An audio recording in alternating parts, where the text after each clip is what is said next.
Chin Chin. Hey tout le monde, aujourd'hui je vous retrouve pour une nouvelle vidéo, une vidéo astuce, une vidéo fait maison. D'où le fait que je vous retrouve dans ma cuisine. Et oui, non, je vous assure, je vous rassure, nous n'allons pas commencer un tuto cuisine. Je n'en ai pas du tout les compétences. Néanmoins, je vais vous donner 10 astuces qui vont vous permettre de prendre soin de vos plantes d'intérieur. Alors, la première astuce, elle est simple, je l'avais à la main, c'est le vin. Alors, ce qu'il faut que je précise, c'est qu'en fait, finalement, aujourd'hui, on peut dire bye-bye à bon nombre de produits chimiques et onéreux et dire welcome à de nombreux produits maison et à des prix défiant toute concurrence, que l'on peut donc faire soi-même ou se procurer pour quelques euros, je vous assure. Donc, pour revenir sur le vin, pas besoin de choisir un grand cru, non, je vous assure. Et donc, le vin, il va nous servir à quoi? Il va nous servir tout simplement d'engrais et il va nous permettre d'apporter régulièrement, tout au long de l'hiver, de l'engrais à nos plantes. Alors, je ne vous conseille pas de leur donner du vin tous les jours, ne les rendons pas alcooliques non plus. Non, blague mise à part, 1 à 2 fois par mois maximum, un petit verre de vin, non pas un gros ballon comme ça, là c'était pour l'effet, vous voyez. Non, suffira pour leur apporter des nutriments et justement pouvoir les conforter dans leur cocon hivernal. Ensuite, nous avons l'eau. Alors bon, là autant vous dire que mon petit arrosoir il est mignon, il est chou, mais alors pour arroser ma centaine de plantes, j'y passe 6 heures. Donc je devrais qu'il est plus là en déco que un objet essentiel pour mon arrosage, mais qu'importe, c'était une parenthèse. Donc l'eau, en fait, oui, alors vous allez me dire, oui, bah, forcément les plantes, il faut les arroser. Oui, mais je vous donne une petite astuce que peut-être peu de gens connaissent. Alors vous devez imaginer qu'on est presque, je sais pas, 99% à arroser nos plantes avec l'eau du robinet. Alors ce qu'il faut savoir, c'est que beaucoup de plantes d'intérieur sont fragiles, et donc je vous recommande de remplir vos arrosoirs, vos bouteilles d'eau ou que sais-je, vos contenants, et de laisser poser l'eau toute la nuit en fait. Ça permettra au chlore qui se trouve dedans de s'évaporer, d'accord?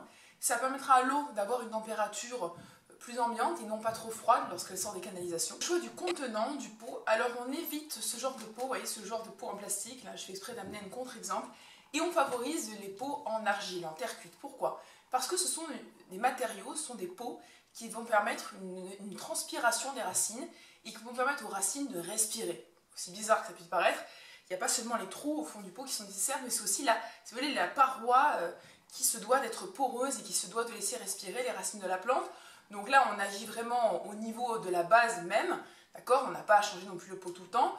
Bon, c'est peut-être 1 à 2 fois par an ou 1 fois tous les 2 ans, tout dépend de la plante, mais l'important de choisir un bon contenant dès le départ pour s'éviter de nombreux problèmes ensuite. Je reprends ma copine pour vous parler du surfaçage. Alors qu'est-ce que c'est que cette grosse bestiole? Il s'agit en fait de gratter, vous voyez, alors le mieux c'est de prendre une fourchette, hein, oui, restons dans l'ambiance cuisine, et de gratter en fait, vous voyez, la surface de la terre, hein, et donc de libérer la plante de sa première couche de terre, vous voyez. Et pourquoi? Parce qu'en fait, on dit que c'est la surface de la terre, de la plante, qui est le plus lessivée, parce que c'est là où l'eau tombe tout le temps.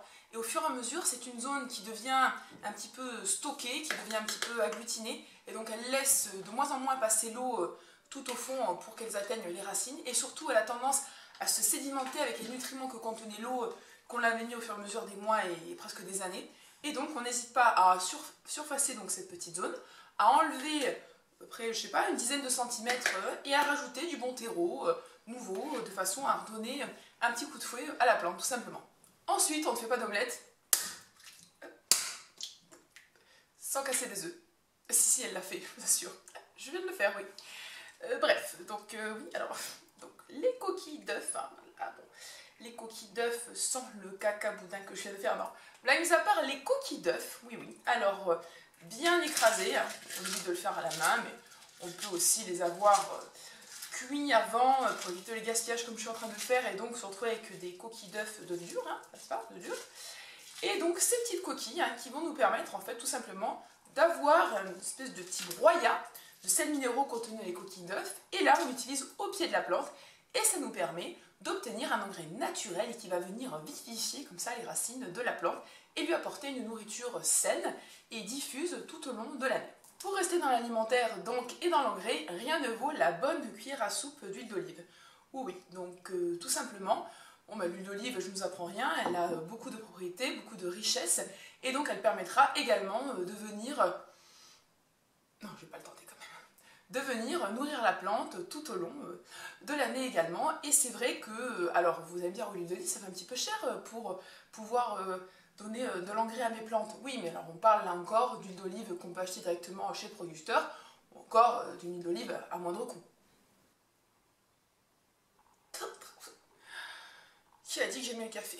Bref, alors évidemment, oui, qui dit café dit marque de café. Alors aujourd'hui, vous me direz, on a plutôt tendance à utiliser des capsules, hein, vous voyez, donc soit en dosette comme ça, soit en capsule en aluminium. Et en fait, l'idéal, évidemment, c'est d'ouvrir hein, la petite capsule, donc se retrouver avec le marc de café. Et ce marc de café, eh bien, disposé tout autour de la plante, ça marche aussi pour les plantes d'intérieur, va venir également amener une matière organique qui va permettre à la plante de se nourrir, surtout dans les périodes un peu plus hivernales, vous voyez, ou même l'automne, où elle a vraiment besoin de défense et d'aide.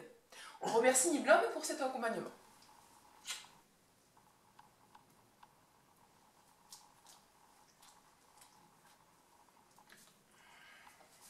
Après l'engrais, après la nourriture amenée aux racines des plantes, nous allons parler de la lutte. Première technique pour lutter, l'ail, non pas pour lutter contre les vampires dans ce cas-là, mais bel et bien pour lutter contre les cochenilles et les pucerons.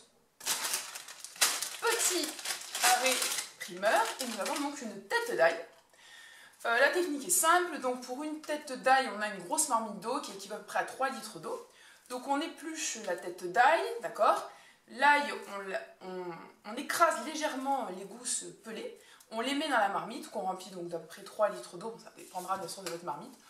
On fait chauffer tout ça et quand ça commence à être en ébullition, on arrête le feu, on met un couvercle et on laisse poser comme ça toute la nuit. Le lendemain, on retire donc ces gousses d'ail, donc on a un jus vraiment imbibé, bon, qui sent pas très bon, je vous l'accorde, mais qui est très efficace. On le met en pulvérisateur et on y va sur toutes les feuilles, on n'hésite pas à surfacer à fond. On peut le faire aussi pour certaines plantes d'extérieur et on peut le renouveler 2 à 3 fois, histoire que l'action se fasse pleinement et je vous assure que le résultat est étonnant. Dans le même genre, on a le liquide vaisselle hein, qui lui aussi peut être remplacé par le savon noir. Alors le liquide vaisselle, de par sa texture, vous voyez, un petit peu visqueuse et en même temps de par ses propriétés, vous permettra aussi mêlé avec de l'eau. Donc là pareil, hein, on dit 2 cuillerées à café de produit à vaisselle ou de savon noir liquide pour à peu près 2 litres d'eau. Donc là, on mélange à froid tout ça, et pareil dans le pulvérisateur, on n'hésite pas. Là, ça vient aussi traiter certaines taches brunes, ça vient également amener un petit peu de brillance pour les feuilles. Enfin, mais là, vraiment, je vous assure que ces deux-là, c'est vraiment des amis pour la lutte de nos méchants ennemis, les cochenilles par exemple, méchants ennemis les cochenilles, ou encore les pucerons, ou les petites araignées rouges. Enfin, je vous assure que vraiment, ce sont nos alliés, en plus d'être nos alliés dans d'autres circonstances de la vie. Alors après les engrais naturels, après la lutte, on a également le nettoyage. Et oui, parce que qui dit plantes d'intérieur, dit plantes qui sont en interaction permanente avec notre intérieur, et donc qui vivent avec nous, et qui sont en proie à recevoir pas mal de poussière, n'est-ce pas, pas mal de résidus qui peuvent limiter grandement leur photosynthèse, en plus de ne pas forcément favoriser leur esthétique. Alors, qu'est-ce que je conseille? Je conseille tout simplement de boire un coup. La bière, alors oui, la bière, peu importe la marque, je ne suis sponsorisée par aucune marque, je vous assure. Il suffit tout simplement d'humidifier un petit morceau de sopalin, vous voyez, comme ça. Voilà, on évite d'en foutre partout, merci Julie, très bien. Ok, et après, donc on prend la feuille et on la nettoie, attendez, voilà.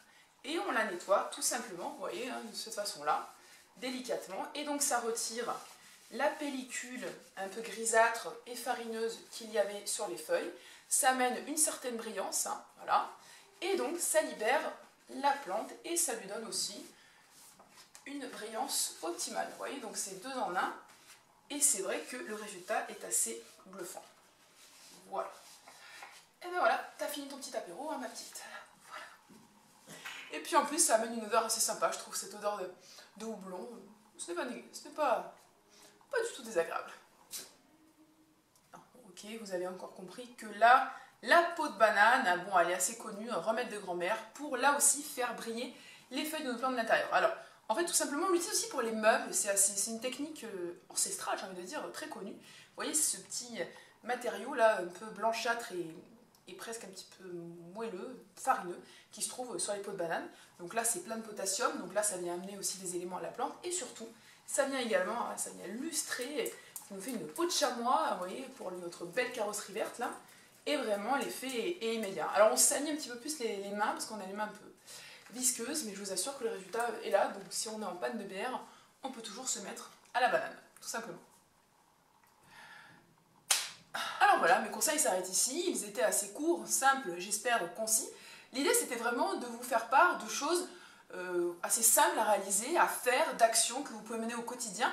Et pourquoi je vous les explique en vidéo? Tout simplement parce que c'est vrai qu'au quotidien, on a tendance à me demander, Julie, t'as pas telle ou telle astuce, qu'est-ce que tu ferais dans telle ou telle condition, ou de telle ou telle façon, avec quoi, pourquoi, etc. Donc je me suis dit que le faire en vidéo et vous expliquer le pourquoi, du comment et avec quoi, c'était finalement la meilleure des solutions pour que vous puissiez tous profiter de ces conseils et de ces petits tips et de ces petits outils du quotidien pour aider nos belles plantes d'intérieur à vivre en harmonie, en paix, en sérénité, à se développer des racines et des feuilles, etc. En tout cas, je vous remercie d'avoir regardé cette vidéo. N'hésitez pas à la liker, à me laisser un commentaire, à me poser d'autres questions et à vous abonner à la chaîne. En attendant, je vous souhaite une très bonne continuation. Je vous dis à la prochaine vidéo. Hasta luego!